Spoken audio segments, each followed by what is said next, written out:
The rural team, our job is to cover every community that's 50,000 population or less. And so, as you can imagine, that's a pretty large swath of the country, right? That's a lot of little towns, medium-sized towns. Some are suburbs of really big cities, that kind of thing. Our business development organization network of BDOs that support rural communities is a network of 50 BDOs across the country, from Puerto Rico to Pennsylvania, really all over the country. We have a representation of that BDO network serving rural communities. And really, for us, that work started during the pandemic. The idea of a list stepping in and securing some dollars from private sources to help small businesses seemed like a no-brainer, right? This notion of being able to support small businesses during the pandemic. But we recognize, and you all know this in your work, that those small businesses needed more than just some money, right? They needed that support. They needed that technical assistance. They needed to be able to call somebody to answer the questions they'd never been asking themselves about the business changes that were happening as a result of the pandemic. And so that was extremely relevantly true in urban markets, and it was just as important in rural communities. And so we as an organization hadn't really identified partners that we knew could answer the phone and make those outreach efforts that those small businesses needed. And so it was really a priority for the rural team to build this network of nonprofits. I always like to say the phrase that you've been to one rural community means you've only been to one rural community. They're all so unique.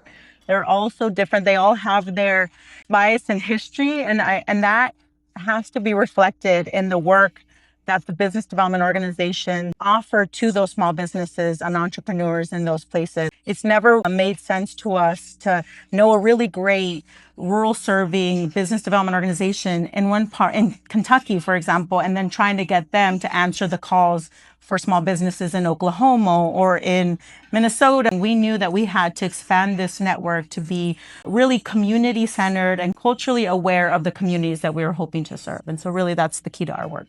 We know people want to talk to each other. We know people want to trust what they're hearing in terms of advice. They just don't always know who's going to give them trusted advice. You want to be able to talk to someone who knows what you're experiencing because they know your community, right? And so that's always been our big focus. Because we're a national footprint, we really lean in on the local initiative support corporation. We really recognize the value of having representation of the communities we serve across all markets, and being sincere about the partners that we work with being true representatives of the communities that they serve. And so I would say that that's always been our priority. So while we were bringing partners together, we were recognizing where we had gaps, right? Where we needed to find another group. I'm looking at Diane now from Idaho. We knew that we had a lot of opportunity to help Latina women in Idaho who were small business entrepreneurs. And we knew that there were incredible partners on the ground that we could turn to help with that work. And for us, it was just prioritizing making the relationship with the BDO leaders so that we knew that support that those small business owners were looking for is going to be there. And that's been really how we bring our groups together. For us, the opportunity of supporting small businesses in rural places during the pandemic has turned into something that is really a passion project for the rural team, and has been something that we've been talking to a lot of funders about and have seen a lot of interest and attention brought to rural communities because of it. For example, about a year ago, we received a grant from MasterCard under their Strive USA program where they support small businesses. And with that funding, we were able to reinforce the rural BDO network to provide direct grants to BDOs, but also create an opportunity for the BDOs to tell us, for you all, I should say, to tell us what you are hearing from your small businesses that you need to provide that you may not have as specialized expertise within your organization. Say it's legal services, social media consultants, maybe it's HR, maybe it's accounting. You need to have the opportunity to offer those services to the small businesses that are coming to you for that help. And so that's the other part of the work that we've been able to do with MasterCard is have them pay for those services for the BDOs to then extend that expertise to the small businesses. Because it's not realistic to think that a BDO is going to be able to have legal services, but there are opportunities for funders to foot that bill and make that opportunity realistic for the BDO and the small businesses.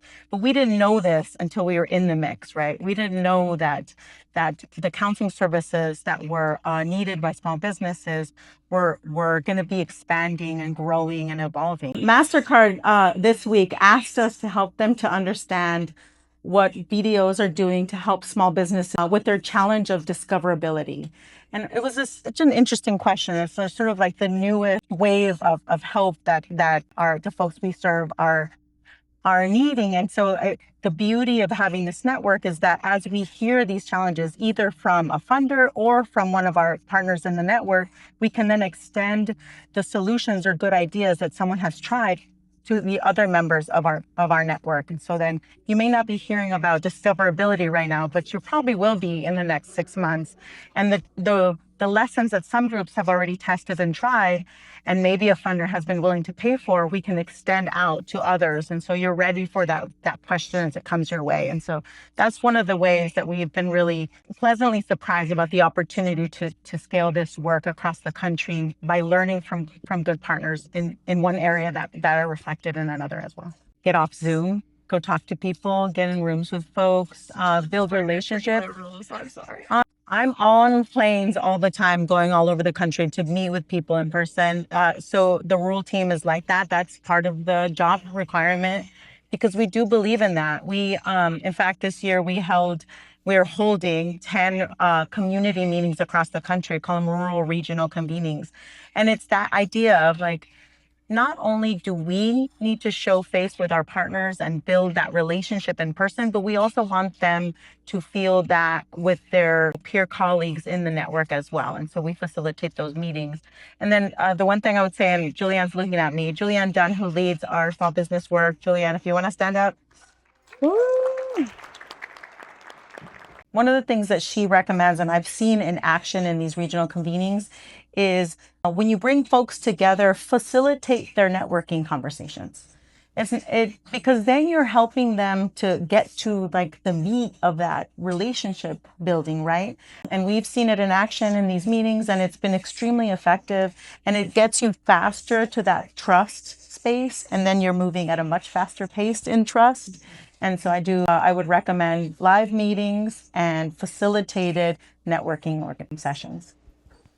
We are all working to make our community stronger and more resilient. And that's the kind of energy that really fills my cup and makes me happy to be in a room like this and with LISC helping to do this work. And so I think I'm also hopeful.